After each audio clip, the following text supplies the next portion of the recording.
ദൈവമക്കൾക്ക് യേശുക്രിസ്തുവിന്റെ നാമത്തിൽ എന്റെ സ്നേഹവന്ദന.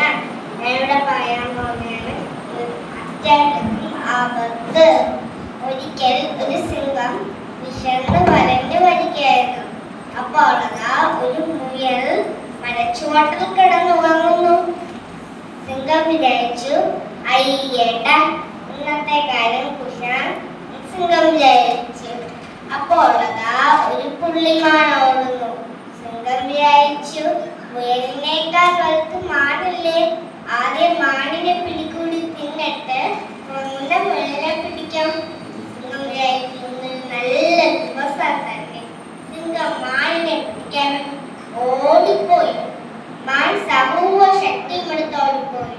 സിംഹം വിചാരിച്ചു, മാൻ പോട്ടെ, മുയലിനെ പിടിക്കാലോ.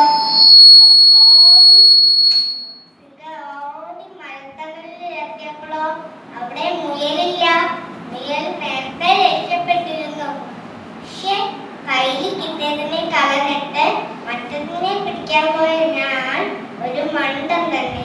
ഇതുപോലെയാണ് നാമും നമുക്ക് ദൈവം തന്നെ നന്മകളെ നഷ്ടപ്പെടുത്തി കളയുന്നത്.